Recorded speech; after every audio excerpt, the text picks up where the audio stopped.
Rebuild of the favorites. We here for the latest. South side or the north side. Not tuned to the greatest. Home team for the home teams. Both sides got our own rings. On the mound or the long ball. But we don't put the wrong strings. Yeah. It's that time of the year now. Wrigley or Gantes or the whole league that we hear now.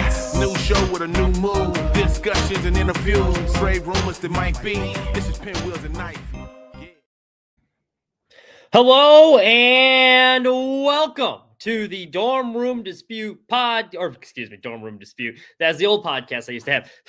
The Pinwheels and Ivy podcast. I'm Mitch Kaminski. This is the Pinwheels pregame show, bringing you White Sox talk every Wednesday in the 12 o'clock hour. As always, show brought to you by Sports Mockery, sportsmockery.com.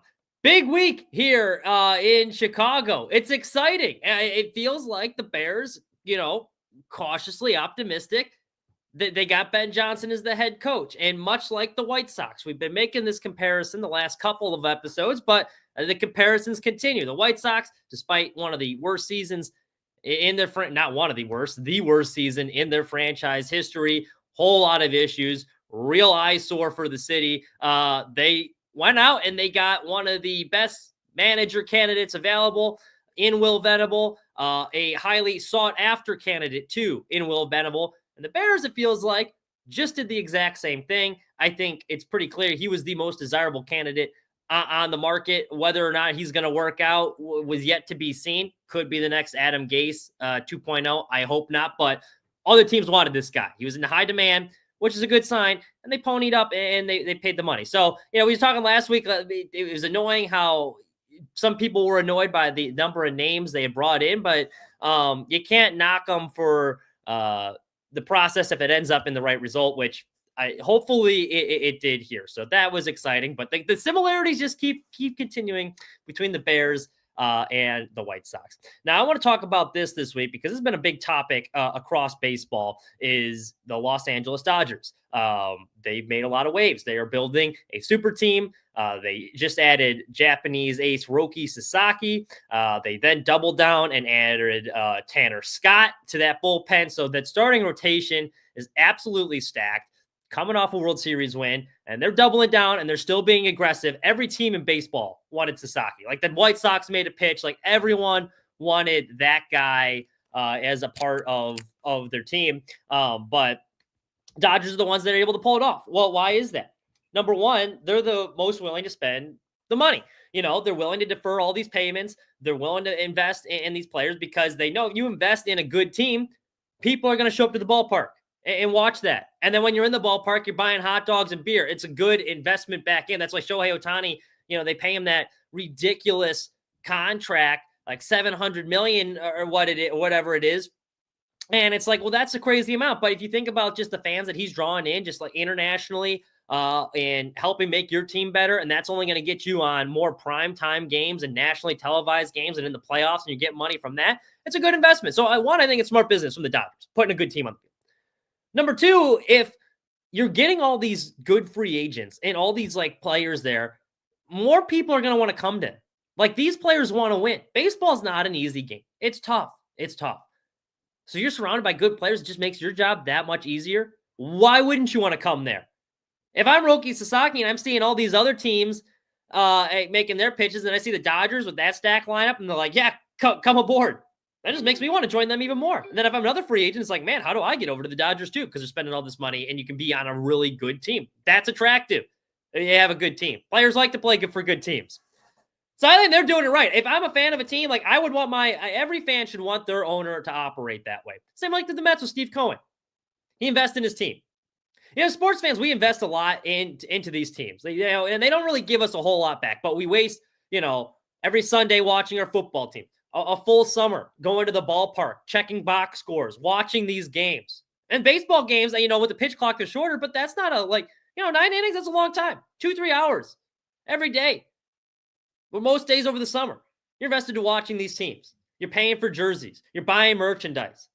And what do they give back? It's like one of the few things, it's like one of the great things that brings a lot of people together. Regardless of political beliefs or whatnot, everyone in the city, you're a Bears fan or whatever. You have something that can bind you together. That's what's so great about sports. So as an owner, I think you owe it to a city and a fan base. If they're going to be investing all their time or their free time and money into your team, you at least owe it to them to put a watchable product on the field or try to win. Like Herm Edwards said, you play to win the game. And in professional sports, that's what it's about. It's about winning. And if you're not trying your best to win all the time, then what are you doing? You should not be owning a baseball team. I think it's a responsibility as an owner to try your best to win. So the Dodgers are not the ones bad for baseball. I think this helps because it's going to force all these other owners to have to spend more money to compete. Because if you don't, you're going to be a dinosaur. Like the days of the Moneyball era, I mean, I think it's still effective to help save you money. But truth is, you're not going to win doing the Billy Bean nickel and dime. You got to have good players, and good players cost money. Now, you can certainly supplement a roster with analytics, and you can make your roster better and more efficient spending-wise with analytics, but you're still going to have to spend, like it or not. So what's annoying to me, and which I think is more harmful for baseball, it's not the Dodgers building a super team and being willing to invest in their team and their fan base to give their fans something enjoyable to watch, especially in a time now when half the city is just burned down. That's a nice thing that can help bring people together. And I don't think that's why they did it, but, just another plus. Yeah, there's a lot wrong in the world right now. Sports is a good distraction from that. That's why you want your owner to win. But then you have Chicago, third largest media market in the world. But you would not know it by watching our two owners operate between Tom Ricketts and Jerry Reinsdorf. Now, last week, the Cubs had their annual fan convention. And Tom Ricketts, to his credit at least, he was willing to meet the media and answer questions, which is something that Jerry, few and far between. So I will give him credit. At least he's up there answering questions and addressing fans' concerns. But a lot of fans are concerned because, hey, you bring in Kyle Tucker. That's a great addition. I think he's one of the most underrated outfielders in baseball. That guy's a stud. He's going to be good for years to come. You look at his numbers, you can make an argument. He was better than Juan Soto last year in certain categories. That's a great addition. But it's still kind of up in the air whether they're going to extend him or not. And I don't think they probably will extend him just because he came out and said, I'll pull up the exact quote here. This is from 670 The Score. But he was telling them, because all these fans hey, you got a team that's ready to compete for this division. It's a very winnable division. You just got a good player. You kind of did a little salary jump with Cody Bellinger. What's the next step? I know Tanner Scott was a guy a lot of Cubs fans had circled. This would be a good closer to add to our bullpen. They didn't pony up and pay for him. So Ricketts comes out and he says, the fans, this is to 670 Score. They think somehow we have all these Dodgers that the Dodgers have or the Mets have or the Yankees have, and we just keep it, which isn't true at all. What happens is we try and break even every year, and that's about it. Now, it's worth noting that the Ricketts family has a net worth of $4.3 billion, according to Forbes. That's only gone up in 2023. It was actually at $3.4 billion. So they've been making money over the last year or so, and they spent a lot of that money buying a Senate race in Nebraska instead of free agents. But hey, that's your prerogative. But the goal is to break even when you're with the Cubs in the third biggest market in the world. They cry and pour again, and you heard it when he's we took biblical proportions of the losses.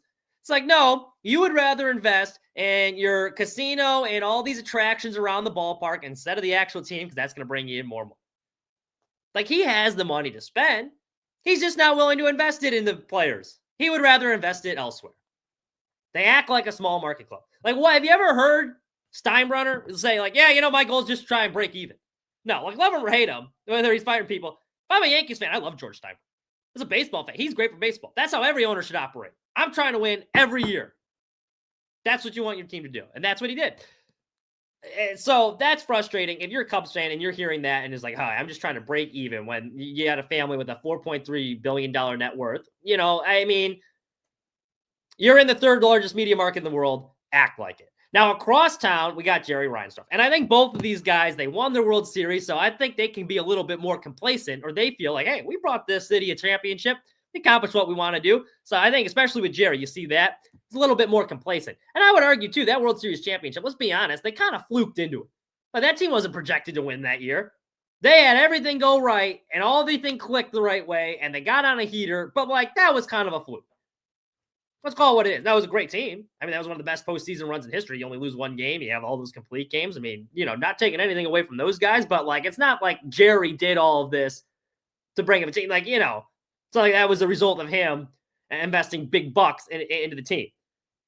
There's no secret that when you look at like teams that were crying poor or want a new stadium, what are the three teams that were looking for a new stadium? Now, the Athletics, they recently moved, but they were looking for a new stadium. The Royals, they're currently looking for a new stadium. They want to move downtown. And the White Sox are now asking for a new stadium. And what do all those teams had in common? Those three teams are the only three teams in baseball that had yet to play a player over $100 million. Now, the Royals recently broke that, so now it's just the White Sox and the Athletics. But the White Sox are in their fan convention that's going to be coming up this week, which Jerry will not be at. He will not speak to the fans, but Chris Getz is going to be up there trying to sell us on a vision of why you should be excited about this rebuild, and why this time it's going to be different, and why we're going to turn things around. Yet again, we were talking about the same sort of stuff the last time I was at a Sox Fest. Well, now we were coming out of a rebuild, so it was a little bit more exciting, but like we've been talking, most of the Sox Fest I've gone to in my lifetime, I've been talking about rebuilds. You know what rebuilds are for? For poor teams like the Royals or the Athletics. Those are the teams that should be doing rebuilds because they can't afford to be bringing in these high-priced talent. So that's what you got to do to supplement things. Not the White Sox. Especially when your owner comes out and says, I want to turn things around quickly. And we knew that wasn't going to be true. And we knew they were going to bark down this rebuild path. But you can't say that and then come out and then go through another rebuild. Like, you know, you're acting like a small market team. One of the most frustrating things, too, with Reinsdorf. I'm going to pull up a clip. This is from the Dan Le Batard show back in 2019. And this just gives you an idea of how Jerry Reinsdorf operates. This is then David Sampson. Take a listen. I'm sorry, Jerry, but here it comes. He sat me down. I was 32 years old, just in baseball for my first of 18 years. And he said, you know what? Here's my best advice to you. Finish in second place every single year. Because your fans will say, wow, we've got a shot. We're in it. But there's always the carrot left. There's always one more step to take. Now, Reinsdorf denied saying that, and that his goal is to finish in second every year. But his actions would suggest otherwise if you watch them operate. He's reportedly, last year, and he's still looking for $1 billion to help fund that new stadium project. The reason he wants that new stadium project is because, once again, he's crying poor and saying, this is what he told Cranes last year, the economics of baseball have completely changed with the top ball players signing contracts worth as much as $700 million. At the location we're at now, we cannot generate the revenue needed to pay those salaries. That's what he's saying. Now, this, of course, is laughable. If you're fielding a good team, that's going to help you with your revenue. And the White Sox, they don't invest in players. We talked about it. They don't pay players over $100 million.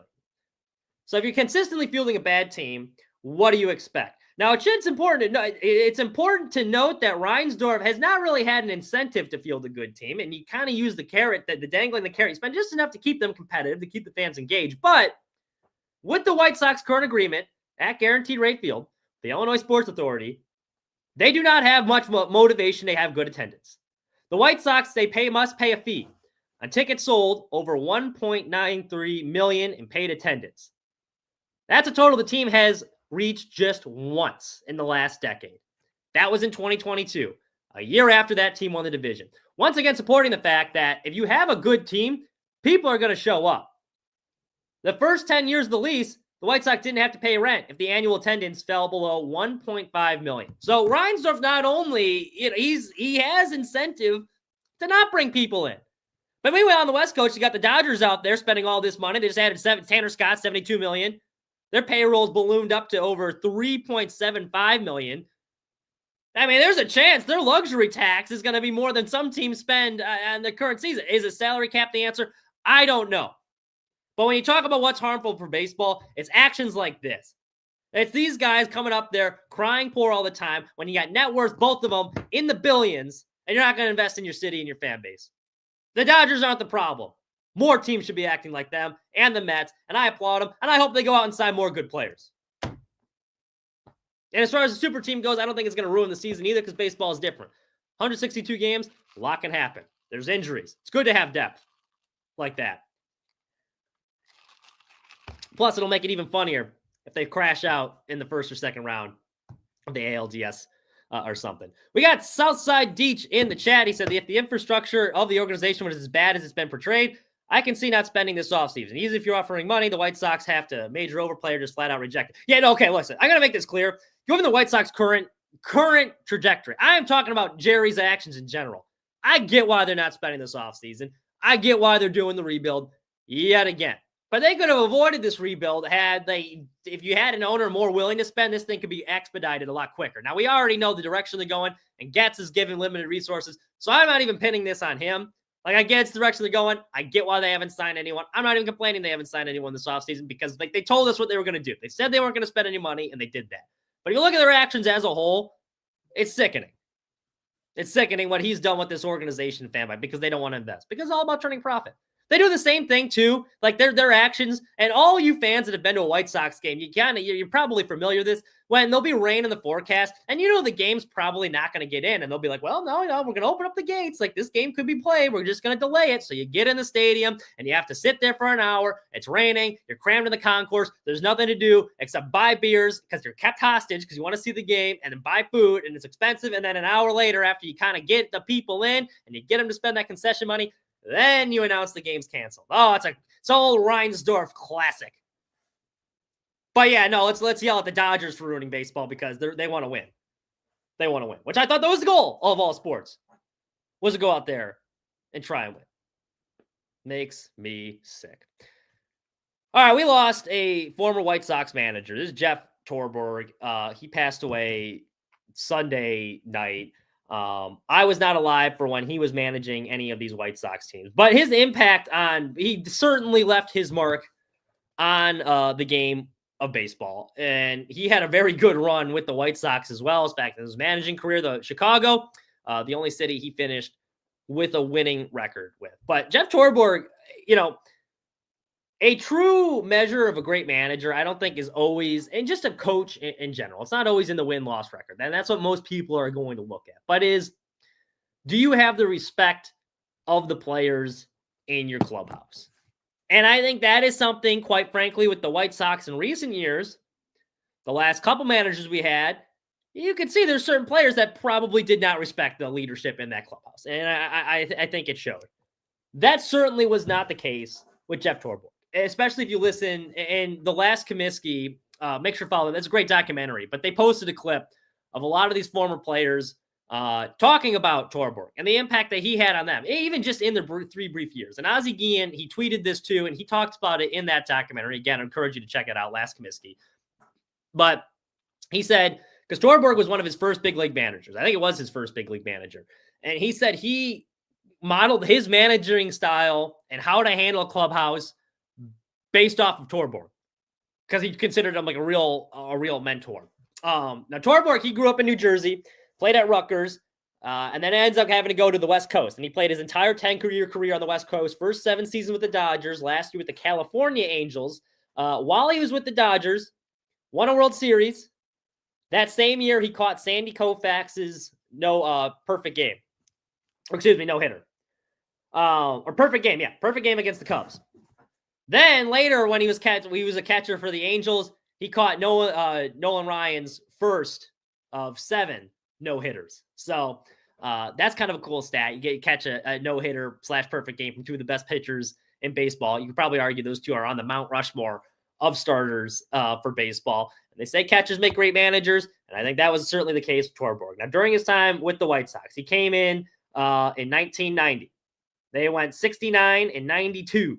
They lost 2 fewer games than they did the year previously under his first year at the helm. Things quickly turned around. And I think this is kind of the start of the kids can play era. And you look at some of those great White Sox teams when Lamont came in there later in the fact, he kind of set the foundation for that because he got a really young, hungry team. Lineup featured Lance Johnson, Sammy Sosa, Robin Ventura, Ozzie Guillen. Helped them win 94 games en route to winning manager of the year. 25-game improvement from the year before.